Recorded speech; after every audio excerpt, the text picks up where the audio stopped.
Ladies and gentlemen, welcome back to my channel. Today I'm doing a full review on the Sideshow Collectibles Clint Eastwood Legacy or Collection thus far. Now these figures were a long time coming. These are the only official Clint Eastwood figures. There are a few third-party figures out there, but these are the only official Clint Eastwood figures. And as most collectors know, Clint Eastwood himself did show up at the Sideshow Collectibles workshop to oversee some of the work done on the figures. Some of those videos are available on sideshow.com. Now, there is also a pre-order for William Money from the movie Unforgiven available on Sideshow to add to this collection eventually. I would like to see this collection continue for quite some time. I think there is plenty of characters that Clint Eastwood has played over the years that could be quite good figures. For instance, I'd like to see a Any Which Way But Loose figure, maybe with Clive.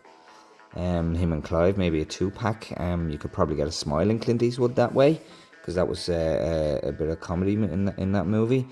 And we could see a Heartbreak Ridge figure, maybe.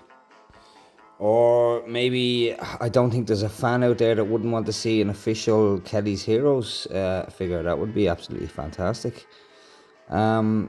Anyway, I've kept you guys staring at those boxes for long enough, so let's get into the figures, starting with the man with no name.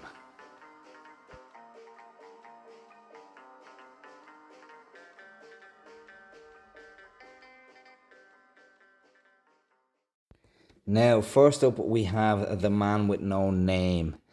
Now, the box art is a movie poster, which I'm not usually a big fan of. And I'm not a big fan of this box. It's not anything special. It's movie still. It's not the figure on the box. Not usually a big fan of that. And I'm not a big fan of this box. They could have done better. It's a pretty bland box. We have at the side Clint Eastwood's signature, and at the box we have some movie poster again. I don't know. I'm not a big fan. I find it a little bit lazy when they use the movie posters at the front of the boxes. But anyway, let's get into the accessories. And here we have all the accessories and everything that comes in the box minus the figure for the Sideshow Collectibles 1/6 scale, the man with no name, from the movie The Good, the Bad and the Ugly. Now, starting off with the hands, I suppose, we have two relaxed palms, and we have two, I suppose, gesturing hands, or hands that you could use, I suppose, to make it appear as though he's drawing his weapon, I suppose. Yeah, that's what those hands would be for, to, put his hand up against his gun like he's about to draw his weapon. Then we have two closed fist hands, and we have two hands for holding the rifle, and then we have a hand for holding the revolver. Let me get a bit closer in on the hands there, and we'll have a look at the detail on them. The same with the rest of the figures. The hands have some nice detail on them. The cuticles on the nails there, some clear red put in there to rosy up the knuckles and the fingertips. And they all look really, really well. They all have the same color tones, the same paint apps. Yeah, really nice. And you can see the palms there look quite nice too, with some speckling on them and that. Yeah, so they look really nice. Moving on, we have the stone, the infamous stone that he apparently writes the name of the grave on. Molded quite well, looks like the one in the movie, painted quite well. Nothing more to say, I suppose, about the rock. And then I suppose moving on, let me fix that camera, there we go. Moving on to the rifle. Excellent work by Sideshow Collectibles, in my opinion. We have some excellent paintwork. We have some wash on the metal piece at the back there. We have some beautiful wood effect. That wood grain effect is fantastic. Looks really, really well. Then we have some, I suppose you'd call that hammered steel effect there on the receiver. Some nice paint applications on the receiver there to make it look like that hammered steel. And then we have a functioning hammer. A functioning hammer, which is a nice little touch. It's all round a really, really nice piece, well molded and really well painted. I do like that hammered steel effect on the receiver there. It looks really well. Yeah, it's quite nice. And the paint apps and the nice steel effect run all the way up the length of the barrel. It's really, really nice. Okay, so moving on, we will take a look at the revolver. The revolver is quite well done, quite well molded. You can see the snake there on the pistol grip, which is quite movie accurate. We don't have any dry brushing or any weathering on the gun, but I don't think it's really necessary. It's not needed. It looks quite well. Yeah, the paint separation is quite nice. There's no bleeding onto other parts of the gun. It's really, really nice. Do we have a revolving? Yes. It revolves, yes. It doesn't come out though, but it revolves. Which is, again, it's a nice little feature. Looks really well. Some more nice work from Sideshow there. You can see that the lines there on the paint are precise. There's no bleeding, no mistakes, no paint errors, and it looks really, really well. So for the accessories, last but not least, we have the poncho, the famous poncho. This is made of a really, really nice material, really soft material, really nice. Yeah, it's completely movie accurate in my opinion. Yeah, it's perfect. It's a really, really nice material. I'm not big on the folds in the middle of it. I don't know how I'll get them out. Maybe a bit of steam or something, I'm not sure. And it has the tassels at the end. It's very well stitched. You can see the stitching there as well. Really, really well done. Even on the inside there, the stitching is so neat. So neatly done. It's really, really nice. So that about wraps things up for the accessories. So moving on to the figure itself. And here we have our Sideshow Collectibles 1/6 scale, the man with no name, from the iconic movie The Good, the Bad and the Ugly. Again, just like the other figures, he looks really, really well. Some of Sideshow's finest work. The tailoring, the outfit is really, really well, really movie accurate, really, really well done. Starting from bottom to top, as usual, I suppose. We'll have a look at the boots. Again, the boots are really, really well done. They're well molded. The paint applications are fantastic. There's some weathering. There's the right amount of weathering. There's some layering in the paint there. Yeah, and you can see there's a separation there in the boot. This material there that separates goes all the way up to nearly the knee. It goes up to about there. So yeah, it gives more mobility in the ankles, you know, when they separate the boot like that, and it looks quite well. It looks nice. You can see the buckles there. They're quite well detailed. There's some weathering on the buckles and on the leather strap, and you can see the spurs there do move up and down, which is really, really nice. It separates the pieces and makes them look more real. The fact that they're not just molded in, it looks really, really nice. And as I said, the weathering and the layering and the dry brushing is done quite well. Moving up to the jeans fit in perfectly, tailored quite well. There's some weathering in the knee area and just in all the right places, really. You can see the weathering there in the knees, which is quite well done, and weathering down the bottom of the legs there. which it isn't overly done. It's quite well done. Again, on the back there's a little bit of a weathering, but not overly done, not distracting. It's quite well done.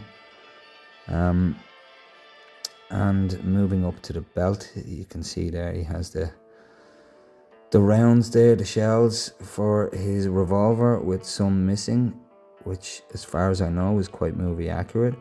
The detail on the belt there, the stitching on the belt there is very neatly done, very nice. The buckle is well done, and he has his regular belt on as well with a nice buckle on it. And we have the holster for the revolver, which again I think is real leather. I think that is real leather. It certainly feels like real leather, and it is crafted quite well. It looks quite nice. Just a bit of dust there. So moving on, I suppose there is quite a bit of that wool effect that just seems to come off, and I'm sure that'll stop happening after a while. You can see the waistcoat there is absolutely movie accurate. It's perfect. It has, you know, the exact same shape of the waistcoat he's wearing in the movie. It has the sheep wool there exactly in the right places. All the patches are again movie accurate. He has all those patches on it in it.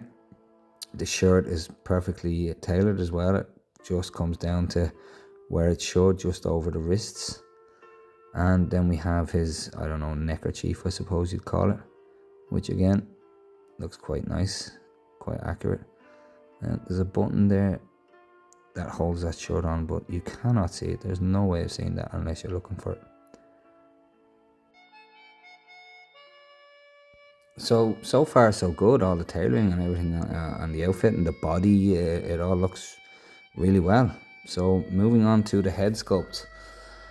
The head sculpt, I really like the head sculpt. I think it's the most accurate depiction of the man with no name in a 1/6 scale, as I said previously. I do have an issue with the eyebrows. I think the eyebrows are just raised up a little bit too high. He just looks that little bit caricature-ish. He still looks really well. I'm still extremely happy with the head sculpt. You can see the beard there is painted quite well. The tip of the cigarette or the cigar, whatever you want to call it, is painted really well. The paint applications are fantastic. It's just I just think those eyebrows just raise up at the ends just a little bit too high. But with the exception of that, it is absolutely fantastic. I have no other gripes. You can see the neck there has some paint applications on it just to match with the beard or the dirt on his neck, which looks absolutely fine if you had the face pointing forward. But yeah, with the exception of my personal opinion, which is the eyebrows, he looks absolutely fantastic, and he has those Clint Eastwood green eyes. As you can see, the hat there has some nice detail in it, the damage at the front, just like in the movie, and is painted really well. I don't know how they paint them to make them look so well, to be honest with you. It looks really nice. And the buckle there, you can see, is quite well detailed and quite well painted. Overall, an excellent head sculpt, an excellent mold. I'm quite happy with it. Yeah, no complaints. So there you have the 1/6 scale, the man with no name from The Good, the Bad and the Ugly. I think he might still be available on Sideshow. Yeah, I think he's still available on Sideshow. So if he is, and you can get your hands on one and you are a fan, there is no better depiction of the man with no name in 1/6 scale. So as you can see there, the wool on the inside of the jacket as well is really nice. Yeah, so moving on, I suppose, to the next figure. And here we have the 1/6 scale Clint Eastwood Dirty Harry from Sideshow Collectibles. Straight away you can see we have a movie cover or a movie poster on the front of the box, which I'm not usually a big fan of, because I just fear when they put a movie cover on the front of a 1/6 scale figure box. It means that the figure isn't good enough to present on the box. But I can assure you in this scenario that is not the case. So let's have a quick look around the box. It's a simple box. We have Clint Eastwood's signature on the side with Legacy Collection, and then at the back we have an old movie poster, or part of an old movie poster with the streets of San Francisco, and we have Clint Eastwood Dirty Harry written under that picture depicting the streets of San Francisco. So that's pretty much it for the box. So let's get him out and have a look at those accessories. And here we have the accessories and everything that comes in the box with our Dirty Harry figure. Not a whole heap of accessories. We have 2 closed fists. Actually, hang on a second while I get my wooden pointer stick thing that I have. So we have 2 closed fists. We have 2 gesturing hands, or hands that you could probably hold the badge with. We have 2 relaxed palms. We have a hand for each arm to hold the badge in different ways, and you can see the paint apps there on the hand are quite nice. We have some clear red there to rosy up the knuckles and the fingertips, and some speckling there on the hands. Yeah, and you can see there's another hand there for kind of holding the badge in a different way. And then we have the trigger hand for the Magnum 44, the most powerful handgun in the world at the time. You can see the paint apps there are quite nice. Yeah, quite detailed molding as well on the hand. You can see the cuticles on the nails are put there, which is nice. You don't often see that. Yeah, they're quite nice. Quite well detailed. Let's have a look at his watch. Let's see if I can get zoomed in, because this is quite nice as well. You can see there's a little bit of detail there on it. It's simply painted. There's no specific detailing in the paint. It's simply one silver, and there doesn't seem to be any wash on it there, but it's still it's nice enough. It'll do the job.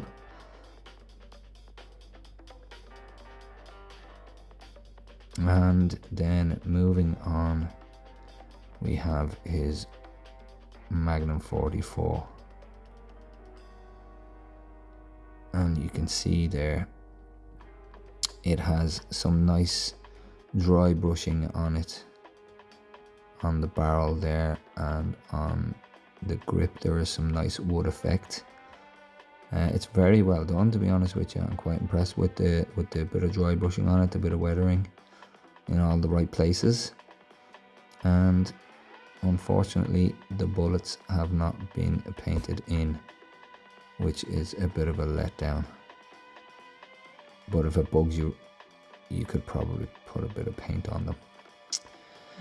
And then last we have the badge. The badge is done quite well also. It's quite well detailed.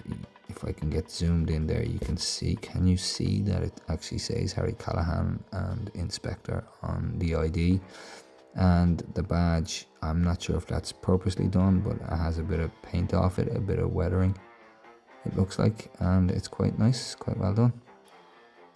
So that's it for the accessories, not a lot. So let's get Harry out of the box. And here we have our Dirty Harry figure, straight up as he comes out of the box. And straight away he looks really well. He looks really good. Some of Sideshow's finest work, if you ask me. Tailoring is really nice. Jacket fits really well. But let's start from bottom to top. There is no point me zooming in on those shoes. You will not see the detail. They are so shiny.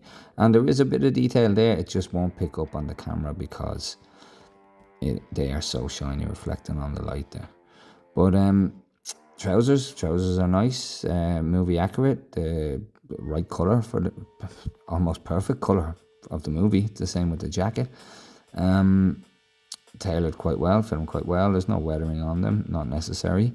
Yeah, they fit quite well. And then we have the jacket there. You can see the jacket fits really well when you raise the arms. The sleeves don't pull back and reveal any joints in the wrists. And you can see his watch on him there. No joints being revealed at all. It fits really, really well. Don't think it would button up though, but not necessary. He doesn't button it up in the movie as far as I can remember. The back is a little bit bunched up there, but it's no big deal. It won't be noticed from the front. Yeah, it looks really well. Couple of pockets there. Not real. Not necessary. And the buttons are sewn in really well. Perfect sewing. Perfect stitching all around. It's really, really nice. The material they've used, the pattern in the material is so movie accurate. The lining, you can see there, the lining is exquisite. It's really, really nice. That's Hot Toy standard there. That is really, really nice. Again, the stitching all the way up, the lining all the way in to the jacket is really nice. We have his holster there. And on the other side, just reveals where he puts the gun in the holster. Which I'm not sure is real leather or not. I'm not sure. It kind of feels like real leather. I think that's real leather. Moving around to the back of the jacket, you can see the patches are sewn on really nice. The stitching is really neat. Really small, really neat stitching. It's not oversized. The pockets in the back of the trousers are nice and neat, straight lines. Yep, I have no complaints in that jacket whatsoever. It's really, really nice. You can see the shirt there is on the white shirt and the movie accurate tie. That oversized collar on the shirt from the 70s. Now, moving on to the head sculpts. I think it's quite nice. It's quite well done. I mean, it's Clint Eastwood all over. It's Dirty Harry all over, if you ask me. The eyes are quite well done. I think the paint applications on the eyes might be a little bit thick, especially the eyelash on the bottom of the eye.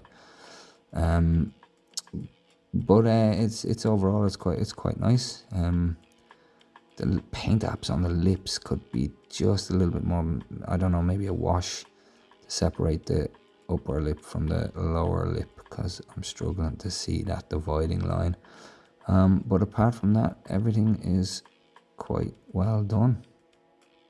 Quite nicely done. I mean, it captures Dirty Harry really, really well from every angle. So that about wraps things up with the 1/6 scale Sideshow Collectibles Dirty Harry figure. Excellent figure all around. Some of Sideshow's best work, in my opinion. A very difficult figure to get a hold of even now. If you can get a hold of him, you will pay a pretty penny, as far as I can tell, by eBay and that. So, but I do recommend him for any Clint Eastwood or Dirty Harry fan. He is definitely the most accurate depiction of Dirty Harry to date in 1/6 scale. So, moving on to our next figure.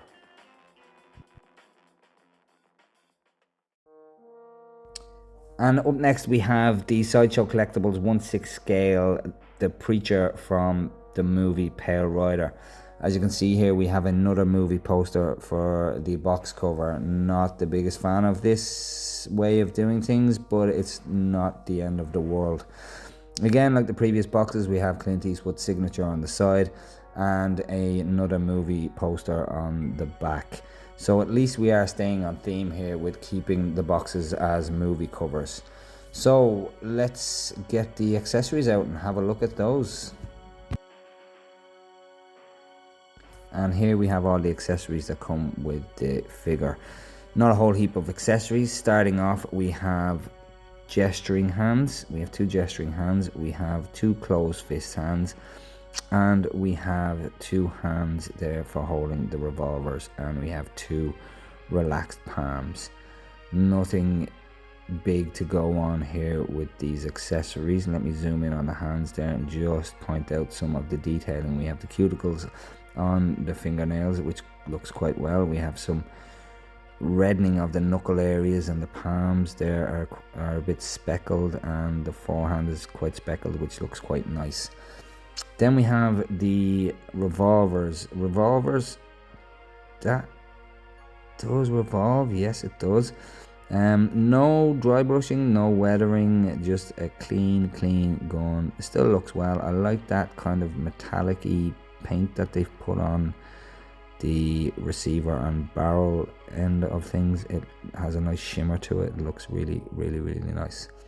And moving on to the other revolver, the same thing, the nice little metallic shimmery silver effect on the receiver and barrel, and some nice gold, and no running or bleeding in the paint.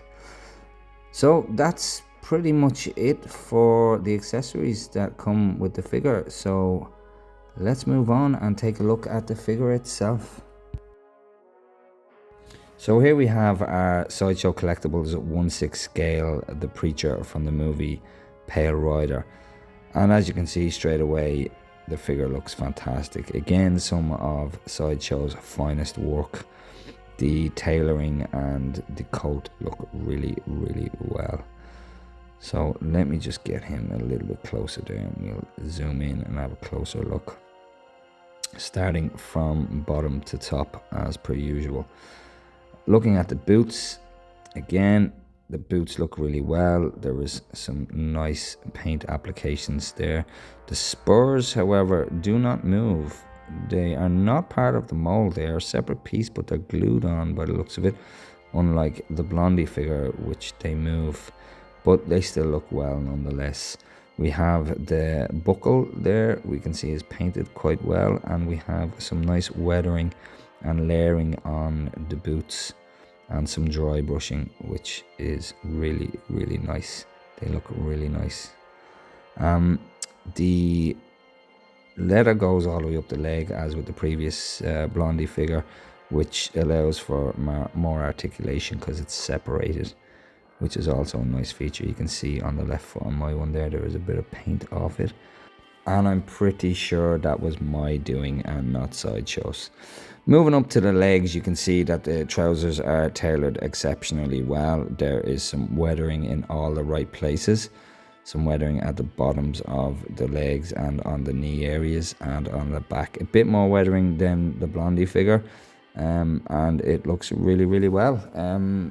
Yeah, looks really nice. You can see the back of the coat there. The tailoring is quite nice. The material they've used for the coat is, it's really nice. It sits really nice on them really well. And the tailoring is quite nice. The sleeves are perfectly lengthened. You cannot buckle the coat up, which he does buckle it. He does button it up at some point in the movie, but it's not a big deal. You can see the weathering on the edges of the coat as well, which is done really well, all in the right places, all down the edges, and the buttons are sewn on exceptionally well too. The lining, again, just like with the previous one with the Dirty Harry figure, the lining is top class, really well done. Yeah, the finish on the jacket is exceptional. The feel of the jacket is really nice. Moving in, we have his holster. Again, I'm pretty sure that's real leather again. Quite nicely done. We have his spare rounds molded into the belt there. And then on this side we have his spare barrels, which unfortunately do not have the bullets painted in on them, but it's no big deal. There is no reason to take them out. You can see the buttons on the waistcoat there are just perfectly spaced apart from each other, and there is no issues. There's no glue, excess glue or anything like that on it. It looks really well and movie accurate. It all looks very movie accurate. And moving up to his neckerchief, I suppose. We get just get it in there a bit closer. The material they've used isn't ideal. I think it's a bit rigid, the material that they've used for this neckerchief. It doesn't sit very well. It's the right length. It's a nice length. It's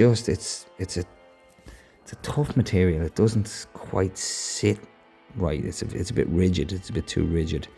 Maybe with a bit of steam that can be made more pliable. I'm not sure. But all around, exceptionally movie accurate. Very well done, and very well tailored. So I suppose we will move on to the head sculpts now. Let me see if I can get him in just a little bit close. Let me see if I can get him in a little bit closer there. Let's have a look at this head sculpt. Me personally, I think this is probably, is it the best head sculpt of the lot of them? It's damn close, in my opinion, to being the best one of the Clint Eastwood head sculpts. It is so accurate. It is really nicely done. The hair is very well sculpted and painted. You can see there at the sides the wisps of hair. The beard is so well blended. It's a perfect thickness. His eyebrows are done quite well. They're not too high or anything. He has the rosiness and the redness in his face done quite well, and he has that little scar there. I believe he has a little scar in the movie, yeah? And it's just there, just that little scar on the side of his cheek, just there. Yeah, no complaints about this figure. The paint apps are really nice. He has some nice speckling. The detail around his eyes is absolutely fantastic. The color tones are amazing. The hat is molded again. It's one piece. It doesn't come off the head sculpt, but it's molded quite well, painted excellently, has nice texture to it. So yeah, again, if you can get your hands on one, which I do believe he's still available on Sideshow at the moment, as a Clint Eastwood fan, I thoroughly recommend this figure. He looks really well. And I'll say it again, I do think this is Sideshow's finest work. They have really upped their game for this Clint Eastwood collection, and rightly so. So I was going to make this one video with all of the Sideshow Clint Eastwood collection figures, but it is getting really long, so I'm going to split it into two halves. So the second half coming up.